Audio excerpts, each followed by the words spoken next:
Hello aspirants, आप सब अच्छे होंगे, मस्त होंगे और अपनी पढ़ाई को अच्छे से कर रहे होंगे। आज मैं आपको DSSB TGT SST का 7 नवंबर का सेकंड शिफ्ट का रीजनिंग के क्वेश्चंस करवा रहा हूँ। तो आइए करते हैं। पहला क्वेश्चन देखो। पहले क्वेश्चन में कथन और निष्कर्ष दे रखा है, तो हमें बताना है कौन सा निष्कर्ष सही है। तो पहला निष्कर्ष देखो, कोई भी कौवा चील नहीं है। तो कौवा कितने 50 और चील हो गए 100। तो कौवा और चील का बनाना है। तो कौवा और चील कौन से बनेगा? कौवा पहले में है और चील दूसरे में है।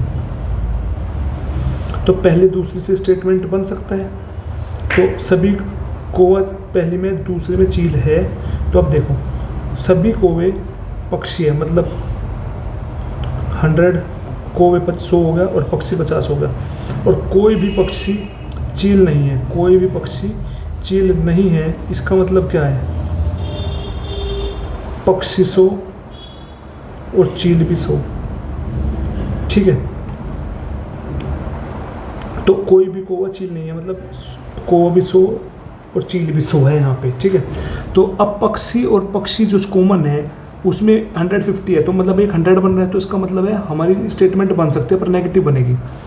तो कौवा कितने 100 है और चील भी 100 है, तो स्टेटमेंट आराम से बन जाएगी ये वाली, कोई भी कौवा चील नहीं है। तो ऑप्शन 1 हमारा पहला निष्कर्ष सही है। नेक्स्ट वाला देखते हैं। अब नेक्स्ट वाला बोलता है कोई भी बाज पक्षी नहीं है। बाज और पक्षी, तो बाज थर्ड स्टेटमेंट में है, पक्षी है सेकंड स्टेटमेंट में। मतलब पक्षी 100 है इसमें और चील भी 100 है इसमें। 50 चील और बाज 50। तो इसका मतलब है चील कॉमन है तो एक 100 होगा। तो पक्षी है 100 और बाज है 50। और इसमें क्या है? बाज है 100 और पक्षी भी 100।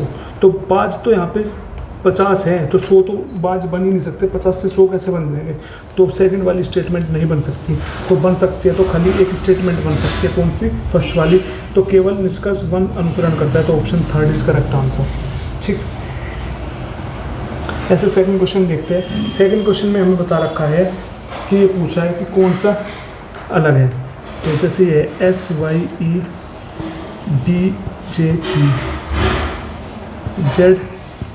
ZFIXDJ, ये 19, ये 25, ये 5, ये 4, ये 10, ये 16, ये 26, 5, 9 और 24, 4 और 10।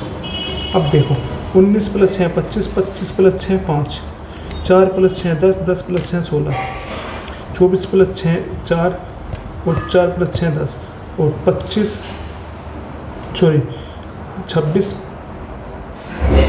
+ 5 बन रहा है 5 और 5 + 4 बन रहा है ये अलग है। तो ये वाला हमारा आंसर है कौन सा? ZFY, option 3 is correct answer. ठीक। नेक्स्ट क्वेश्चन देखो। जैसे ये TYGWVD EFLHCI, तो इसकी नंबरिंग लिखेंगे। इसकी नंबरिंग क्या आएगी हमारे पास? इसकी नंबरिंग हमारे पास आ जाएगी 20 25 7 और 23 22 4 5 6 12 और 8 3 9। अब देखो कैसे किया।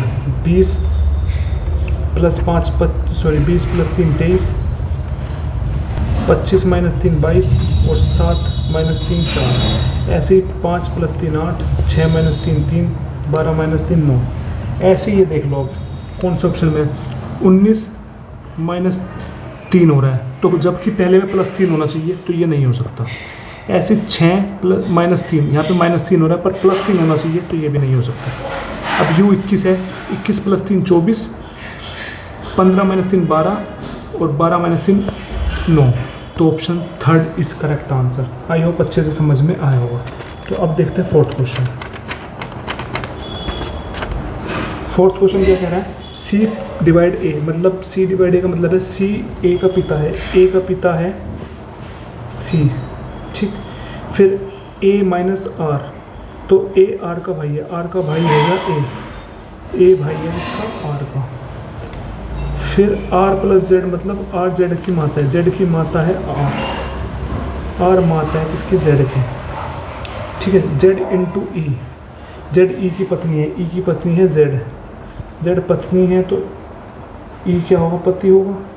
फिर इसने बोला ई डिवाइडेड एन मतलब है ई एन का पिता है, एन का पिता है ई। तो अब हमसे पूछ रहे हैं तो आर का एन से क्या संबंध है, एन का आर से क्या संबंध है, वो है माता की माता। तो option second is correct answer, ठीक। ऐसे फिफ्थ क्वेश्चन है, फिफ्थ क्वेश्चन देखते हैं।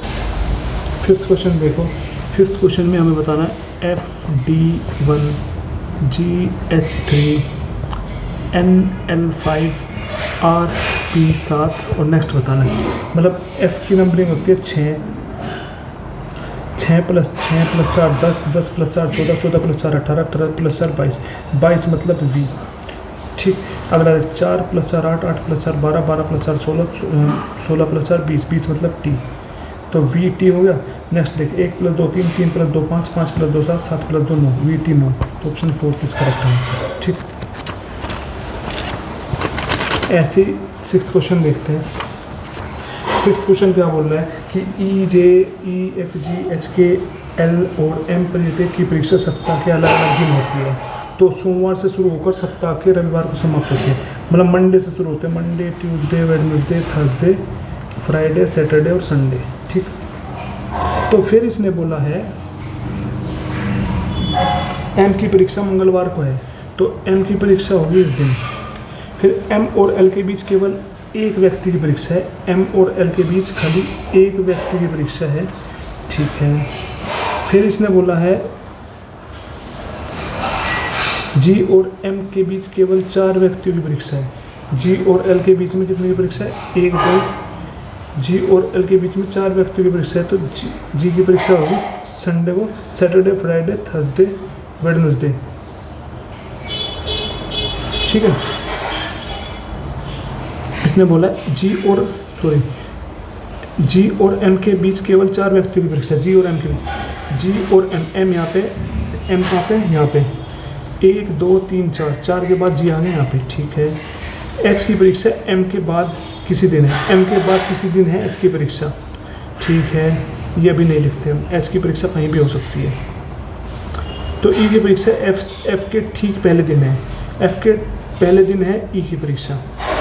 मतलब खाली यही चांस बच गया, F की परीक्षा यहाँ पे, E की परीक्षा यहाँ पे, तो बचा हुआ दिन यहाँ पे H आएगा, यहाँ पे आएगा K। तो अब देख लो F और H के बीच कितने परीक्षा है, F और H के बीच कितने व्यक्तियों की परीक्षा है, F और H और F के बीच में 2 लोगों की परीक्षा है। तो option third is correct answer, ठीक है। अब देखो सेवंथ क्वेश्चन, सेवंथ में कथन दे रखे हैं और ये बताना है कौन सा प्रभावित मतलब इसका संभावित प्रभाव है। तो पहला में क्या रखा है, पहला कथन है इस वर्ष जिला X में काफ़ी मात्रा में अनाज बर्बाद हुआ है। मतलब इस वर्ष जो है जिला X में बहुत सारा अनाज बर्बाद हुआ है। और दूसरे में जिला X में अनाज भंडारण के लिए गोदामों की संख्या आवश्यक संख्या की 10वां हिस्सा है। और जिला X में जो अनाज भंडारण करने का जो गोदाम की संख्या है वो जितनी आवश्यक है उस आवश्यक का 10वां हिस्सा, मतलब जितना होना चाहिए थे उसके 10वां हिस्सा, मतलब गोदाम बहुत कम है, जितना उन्हें ज़रूरत थी गोदामों की जिससे उसमें पूरा अनाज आ जाए, तो उसका 10वां हिस्सा जब पूरा अनाज ही नहीं आएगा तो वो अनाज जाएगा कहाँ, तो वो तो बर्बादी होगा ना। तो मतलब कारण तो ये बना कि जितना अनाज की आवश्यकता थी उतने गोदाम होने चाहिए थे, गोदाम उसके 10वां हिस्सा है। जब 10वां हिस्सा है तो गोदाम कम है, अनाज ज़्यादा है, तो गोदाम में जितना अनाज आना था और जो बच गया वो तो खराब ही जाएगा, वो तो बाहर ही जाएगा। तो इसका मतलब है कारण होगा ये, और उसका जो प्रभाव हुआ वो प्रभाव हुआ कि अनाज बर्बाद हो गया। तो मतलब कथन 2 कारण है और कथन 1 संभावित प्रभाव है। तो option second is correct answer, ठीक। ऐसे 8वां क्वेश्चन देखते हैं। 8वां बोला शहर डी शहर ए के उत्तर में, शहर ए है इसके उत्तर में शहर बी, सॉरी इसके उत्तर में शहर डी, ठीक। फिर इसने बोला शहर सी शहर ए के दक्षिण में, शहर ए के दक्षिण में शहर सी। फिर इसने बोला है शहर डी शहर, ठीक, शहर बी शहर ए के पूर्व में, शहर ए के पूर्व में शहर बी, तो पूर्व में ही होगा। तो उसने बोला शहर डी के संदर्भ में शहर बी की दिशा क्या है, शहर डी से बी की दिशा है दक्षिण पूर्व। तो ऑप्शन 4 इज करेक्ट आंसर, ठीक। तो ऐसे 9th क्वेश्चन देखते हैं। नाइन्थ क्या बोलता है, नाइन्थ हमें बोल रहा है प्लस का अर्थ है माइनस, माइनस का अर्थ है मल्टीप्लाई, मल्टीप्लाई का अर्थ है डिवाइड, और डिवाइड का अर्थ है प्लस। तो ये बताना है। तो 7 ये बन गया मल्टीप्लाई, 196 ये बन गया डिवाइड, 14 ये बन गया प्लस, 67 ये बन गया माइनस 28। ठीक, इसको सोल्व करेंगे। 7 डिवाइड कर देंगे 196 को 14 से, कितना आएगा 14 1 जा 14, 14 4 जा प्लस 67 माइनस 28, इसको सोल्व करेंगे 137 आ जाएगा। तो ऑप्शन 4 इज करेक्ट आंसर। ऐसे 10th क्वेश्चन देखते हैं। 10th क्वेश्चन में बता रखा है ये पर्सन जो है नीचे दिए गए 3 अंकों की संख्या दी गई है 5। तो इसमें हमसे ये कह रहा है कि सबसे बड़ी संख्या का दूसरा अंक, सबसे बड़ी संख्या होगी 746, 746 का दूसरा अंक होगा 4। तो सबसे छोटी संख्या का तीसरा अंक, सबसे छोटी संख्या 157, इसका तीसरा अंक है 7। तो इनको अगर हमने जोड़ दिया तो क्या परिणाम आएगा, 7 + 4 11, कितना आएगा 11। तो option 4 is correct answer. I hope अच्छे से समझ में आया होगा, क्लियर हुआ होगा। अगर कोई चीज़ आपको अच्छे से क्लियर नहीं, प्लीज़ कमेंट करके मुझे बताना, मैं उस चीज़ को दोबारा समझाने की कोशिश करूँगा। Thank you so much.